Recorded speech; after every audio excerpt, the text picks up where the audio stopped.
चलिए dear students, कल हमने इलेक्ट्रिक डाइपोल के बारे में पढ़ा था, वैद्युत द्विध्रुव के बारे में पढ़ा था। ओके, चलिए वैद्युत द्विध्रुव के बारे में पढ़ा था। आज दो इंपॉर्टेंट डेरिवेशन आपके बोर्ड एग्जाम के लिए भी हैं, उनको करते हैं। तो ये वैद्युत द्विध्रुव है, इसकी एक्सियल लाइन पे, एक्सियल यानी अक्षीय रेखा पर इलेक्ट्रिक फील्ड का कैलकुलेशन करते हैं। लेट अस कंसीडर कि आपके पास एक इलेक्ट्रिक डाइपोल, डाइपोल का मतलब इस टाइप से दो चार्जेस, दोनों स्मॉल डिस्टेंस पे, जिसको कि मैं 2D बोलता हूं, वो पड़े। इसके सेंटर से, इस O से स्मॉल आर एक्सियल डिस्टेंस, ये एक ऑब्जर्वेशन पॉइंट है, जिस ऑब्जर्वेशन पॉइंट पे आपको इलेक्ट्रिक फील्ड की इंटेंसिटी कैलकुलेट करनी। एक्सियल लाइन का मतलब होता है इन दोनों चार्जेस को मिलाने वाली लाइन ही। ओके, अब अगर अकेला चार्ज होता तो उसकी वजह से तो ये इलेक्ट्रिक फील्ड लिख देते KQ/R², अब दोनों की वजह से लिख देते। तो चलिए, तो इलेक्ट्रिक फील्ड जो आएगा, इसकी वजह से यहां पे इलेक्ट्रिक फील्ड कितना आएगा वो तो बाद में देखेंगे, उसकी डायरेक्शन देखते हैं। मैंने बोला था पॉजिटिव रख के चेक करना, तो पॉजिटिव पॉजिटिव को रिपेल करेगा, और ये नेगेटिव यहां पे पॉजिटिव रख के चेक करेंगे तो अट्रैक्ट करेगा।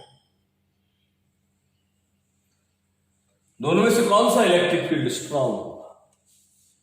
जिसकी डिस्टेंस कम है, क्योंकि KQ/R² डिस्टेंस के इनवर्सली प्रोपोर्शनल होता है, इसकी डिस्टेंस कम है, इसलिए इसका इलेक्ट्रिक फील्ड स्ट्रॉन्ग होगा। इसलिए रिजल्टेंट इलेक्ट्रिक फील्ड के लिए ये दोनों अपोजिट डायरेक्शनल वेक्टर है, इनको माइनस करें,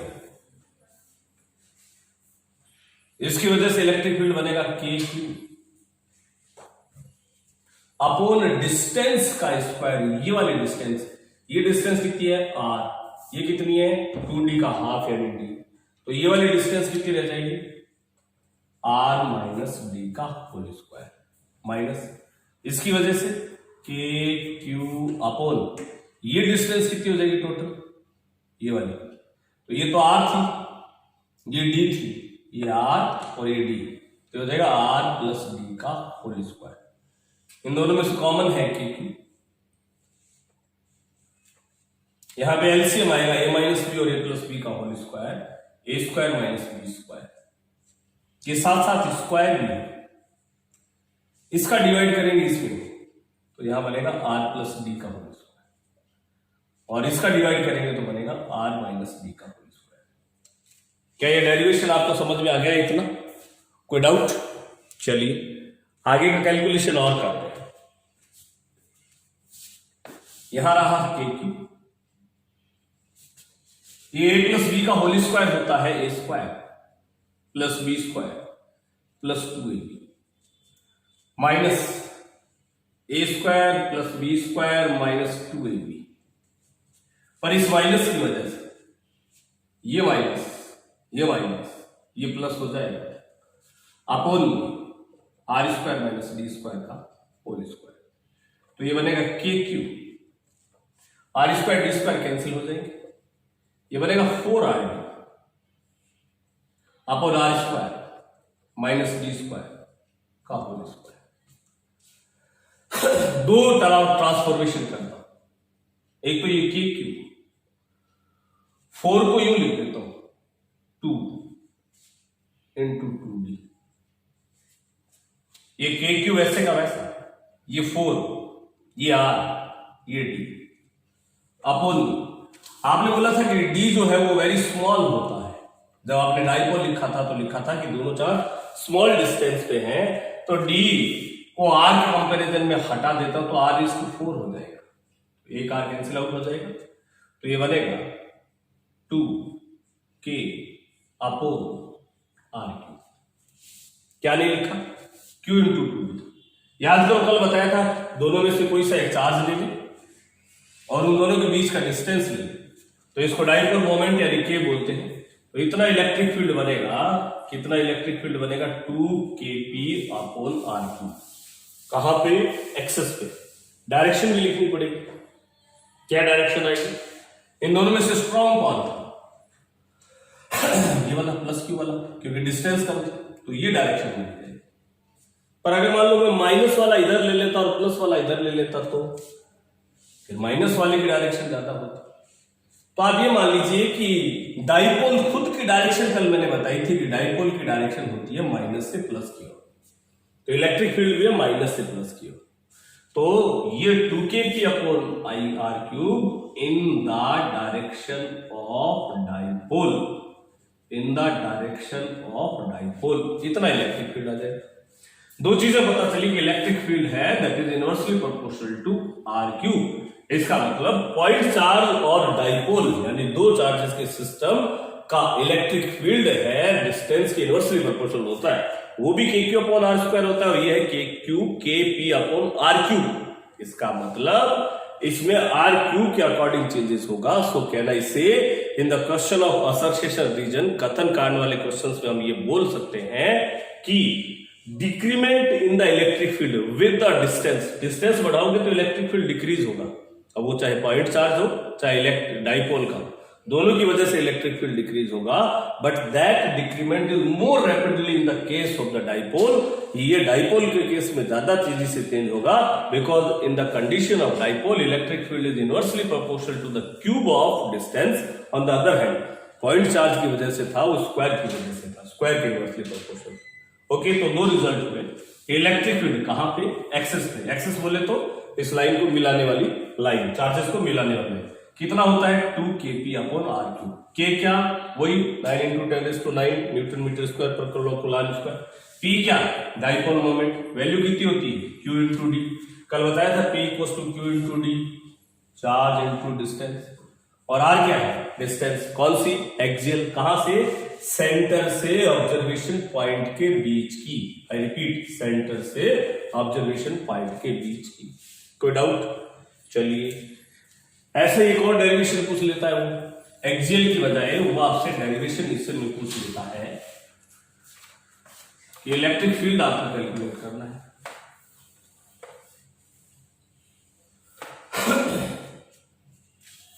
कहां पे? डाइपोल की वजह से, और वो भी कहां पे? इक्वेटोरियल लाइन पे। इक्वेटोरियल लाइन हिंदी में इसको बोलते हैं निरक्ष, निरक्ष पे। ओके, चलिए निरक्ष पे क्या है कि ये माइनस चार्ज,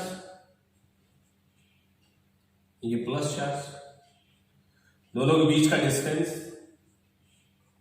इसके सेंटर से एक्सेस पे नहीं, परपेंडिकुलर यानी निरक्ष पे, इक्वेटोरियल r डिस्टेंस पे इस पॉइंट पे इलेक्ट्रिक फील्ड निकाल लेते, तो निकाल लेते हैं। इसकी वजह से जितना इलेक्ट्रिक फील्ड होगा उतना इलेक्ट्रिक फील्ड इसकी वजह से होगा, क्योंकि सेम चार्जेस है अमाउंट में, सेम डिस्टेंस है। ये डिस्टेंस हो जाएगी d, ये डिस्टेंस कितनी हो जाएगी r² + d² का √, क्योंकि हाइपोटेन्यूस है। तो जितना इलेक्ट्रिक फील्ड ये बनाएगा उतना ये बनाएगा। कितना बनाएगा?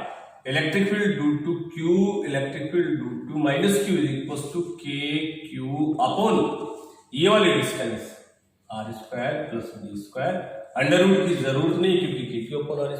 डायरेक्शन देख लेते हैं। ये मैग्नीट्यूड है क्योंकि दोनों की डायरेक्शन अलग है। यहां प्लस रख के चेक करेंगे तो ये अट्रैक्ट करेगा, इसको देख के करेंगे तो ये रिपेल करेगा। रिजल्टेंट के लिए दोनों के वेक्टर कैलकुलेशन करने पड़ेंगे। इसके दो कंपोनेंट आजू बाजू, इसके भी दो कंपोनेंट आजू और बाजू। कौन सा कॉस और कौन सा साइन एंगल पे डिपेंड करेगा। दे रखा हो तो ठीक है, नहीं तो मान लेते हैं इसको थीटा मान लेते। इसका थीटा मानोगे तो सिमेट्रिकल ट्राइंगल से ये भी थीटा होगा क्योंकि दोनों ट्राइंगल एक जैसे हैं, हाइपोटेन्यूस सेम है, बेस सेम है और ये भी सेम है। इसको थीटा मानोगे तो अल्टरनेट से ये भी थीटा होगा। इसको थीटा मानोगे तो इस टाइप से एडजेसेंट एंगल से ये भी थीटा होगा, अल्टरनेट एडजेसेंट। तो इस E का ये जो कंपोनेंट था जो इसने रिपेल किया था, इसके दो कंपोनेंट हुए E cos थीटा और E sin थीटा।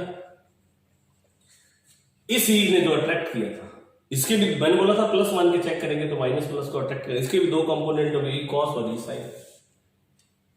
कौन सा कैंसिल आउट हो जाएगा? E sine. तो रिजल्टेंट इलेक्ट्रिक फील्ड आएगा that is 2e cos of theta. 2e कितना था? k q upon r square, यानी ये वाले डिस्टेंस का square. cos base upon hypo, आधार अपॉन बेस अपॉन हाइपो, यानी ये। तो ये बन गया k q into 2d, q into 2d याद करो, p r square plus d square की power 3/2। Because of d is very very less than r, इसको छोड़ दो तो r स्क्वायर से स्क्वायर कैंसिल होके इक्वेटोरियल पोजीशन यानी निरक्ष पे kp अपॉन r³ बन जाएगा। उस पे आया था 2kp अपॉन r, इस पे आएगा kp अपॉन r। डायरेक्शन क्या रहेगी?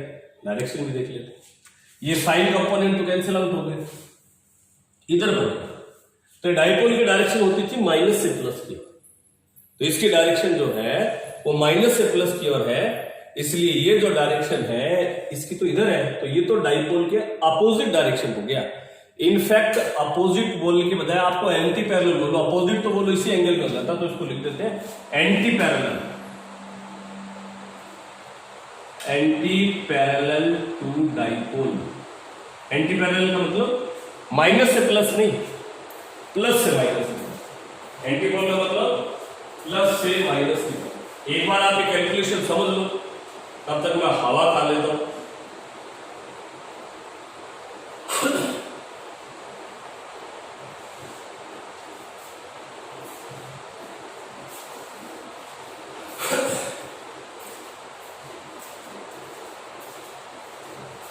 क्या भैया, क्या आंसर आया? एंटी पैरेलल का मतलब माइनस से प्लस नहीं, प्लस टू माइनस, क्योंकि माइनस टू प्लस तो डाइपोल की खुद की डायरेक्शन होती है। चलिए और कैसे क्वेश्चन पूछता है वो भी देख लेते हैं। ये दोनों डेरिवेशन आपको बोर्ड एग्जाम में पूछ लेता है, इसलिए बहुत से समझिए।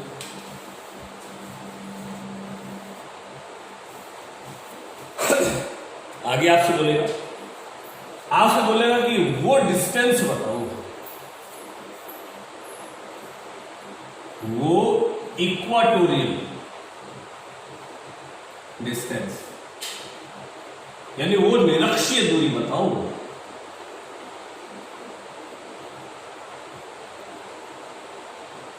कौन सी? जहां पर इलेक्ट्रिक फील्ड इज इक्वल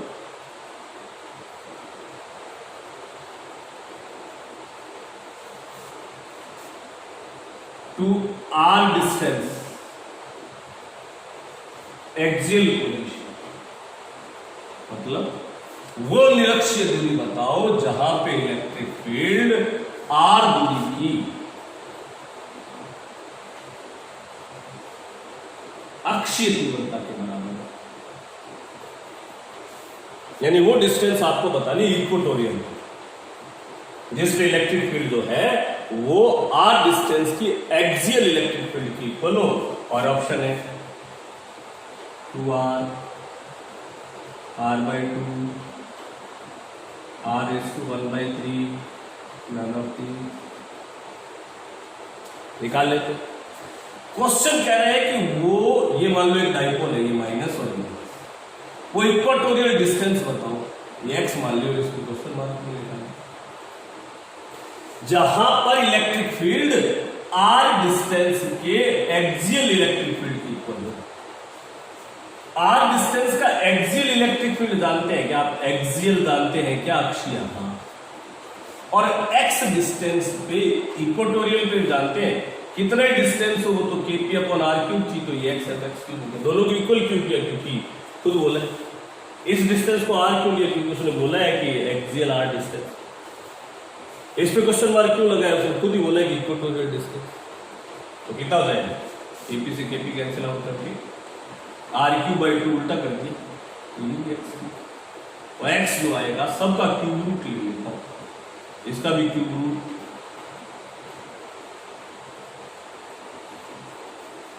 आपको लग रहा था कि वहां 2kp/r³ या kp/r³ होता है तो या तो ये होगा या ये होगा, ये होगा। आंसर आएगा ये r/2⁻²। कोई डाउट? कर लेंगे ऐसा क्वेश्चन। चलिए आगे चलते हैं। एक और इंपॉर्टेंट कैलकुलेशन आपसे पूछेगा।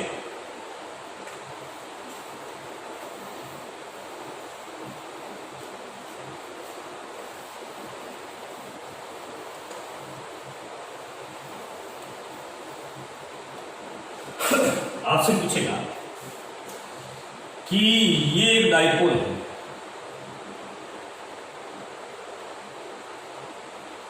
माइनस से प्लस की तरफ होती है इसकी डायरेक्शन, इसके एक्सेस पे इलेक्ट्रिक फील्ड होता है। तो आप बोल दोगे कि एक्सेस पे इलेक्ट्रिक फील्ड है 2kp/r³।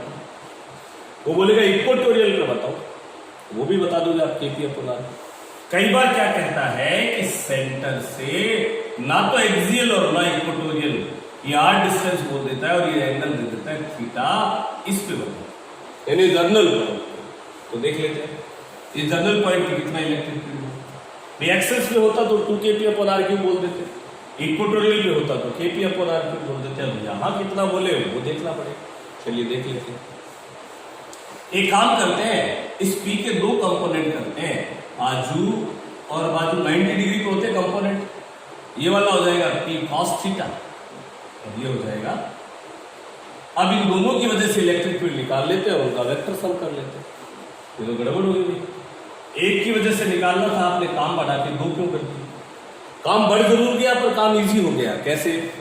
क्योंकि ये P के तो ना एक्सेस पे था और ना इक्वेटोरियल पे था, पर अब P cos थीटा के एक्सेस पे है और P sin थीटा की इक्वेटोरियल पे है, और एक्सेस और इक्वेटोरियल वाले रिजल्ट हमें याद है। तो P cos थीटा तो एक्सेस वाला बनाएगा कितना, 2kp/r³। P लिखो या P cos थीटा, और P sin थीटा इक्वेटोरियल वाला बनाएगा P लिखो या P sin थीटा, क्योंकि ये P sin थीटा है। इनकी डायरेक्शन P cos थीटा के एक्सेस पे है, तो एक्सेस पे तो याद करो मैं बोलता था कि उसी डायरेक्शन में होता है जिधर डाइपोल हो, जिधर P cos थीटा। और y वाला इक्वेटोरियल जिधर डाइपोल होता था उसके एंटी पैरेलल, यानी ये y। रिजल्टेंट इलेक्ट्रिक फील्ड आएगा, दो परपेंडिकुलर वेक्टर्स का सम करना पड़ेगा, यानी रिजल्टेंट इलेक्ट्रिक फील्ड आएगा। इन दोनों में से कॉमन क्या है? kp/r³, अंडर रूट, यहां बचेगा 2 cos² थीटा, यानी 4 cos² थीटा, और यहां बचेगा sin² थीटा। तो ये जो 4 था इसको मैं cos² + 3 cos² लिख देता हूं, 4 cos² थीटा। इससे फायदा ये sin² + cos² है वो 1 हो जाएगा, kp/r³ under the root of 1 + 3 cos² theta. इतना इलेक्ट्रिक फील्ड बनेगा। कहां पे? जर्नल पॉइंट पे। थीटा क्या है? याद रहे थीटा क्या है? डाइपोल के साथ ऑब्जर्वेशन लाइन का एंगल, डाइपोल के साथ ऑब्जर्वेशन लाइन का एंगल। अगर थीटा को मैं 0 कर दूं, यानी एक्सेस पे ले आऊं, तो cos 0 1 होते ही ये 3 + 1 का 4 का रूट 2 आ जाएगा। अगर मैं थीटा को 90 कर दूं तो इक्वेटोरियल पे cos 90 0 होती, kp/r³। वही रिजल्ट आ जाएंगे जो हमने डेवलप किए थे। ये जर्नल पॉइंट पे इलेक्ट्रिक फील्ड आया कितना, kp/r³ under the root of 1 + 3 cos theta. इसकी डायरेक्शन, अगर ये दोनों सेम होते, क्या सेम है क्या? वो तो एग्जैक्टली इनके मिड में आ जाता। सेम है क्या? नहीं, अलग अलग है। तो फिर बीच में कहीं आएगा। मान लो ये इलेक्ट्रिक फील्ड है रिजल्टेंट, जो कि यहां से अल्फा डायरेक्शन। तो अब इसकी डायरेक्शन आपको निकालनी पड़ेगी टेंजेंट है। टेंजेंट होता है perpendicular upon base, perpendicular upon base, लंब अपॉन आधार। लंब तो है EY, परपेंडिकुलर है EY, और बेस है EX। तो EY में EX का डिवाइड करेंगे, यानी EY/EX। इसमें इसका डिवाइड करेंगे तो kp/r³ तो कैंसिल आउट होके sin/2 1/2 tan थीटा, यानी अल्फा जो आएगा वो tan इनवर्स 1/2 tan थीटा आएगा। क्या ये बात समझ में आ गई? क्या याद रखना, अल्फा और थीटा क्या है? थीटा तो है ऑब्जर्वेशन लाइन और डाइपोल के बीच का एंगल, और अल्फा है ऑब्जर्वेशन लाइन और रिजल्टेंट इलेक्ट्रिक फील्ड के बीच का एंगल। अगर रिजल्टेंट इलेक्ट्रिक फील्ड का डाइपोल के साथ एंगल पूछ ले तो यहां से यहां तक थीटा और फिर यहां से यहां तक अल्फा, तो 3 एंगल थे, एक अल्फा, एक थीटा और एक अल्फा प्लस थीटा। थीटा किसके बीच का है? डाइपोल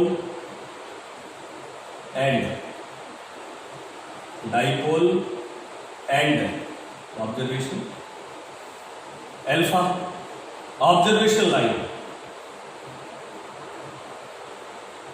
एंड इलेक्ट्रिक, और अल्फा प्लस थीटा यानी ये पूरा ये है डाइपोल एंड इलेक्ट्रिक फील्ड। क्या ये बात समझ में आ गई? क्या इतना होता है और किधर को होता है? इस डायरेक्शन। ये तीनों इलेक्ट्रिक फील्ड आज आपने पढ़े, किसकी वजह से? डाइपोल की वजह से। कहां पे? एक्सेस पे, इक्वेटोरियल पोजीशन पे, और कहां पे? और आपने इसको पढ़ा एक्सेस पे, इक्वेटोरियल पे और जर्नल पॉइंट पे। इस टाइप से आप इनकी कैलकुलेशन करेंगे। तो ये तीनों कैलकुलेशंस आपको बोर्ड पे तो क्या, अभी तो घर पे बैठे हैं, ईमानदारी से खुद घर पे देखेंगे, क्योंकि ये 2 कैलकुलेशन पहले वाली दोनों एक्सेस और इक्वेटोरियल वाली आ जाती है। Is it clear? Thank you very much.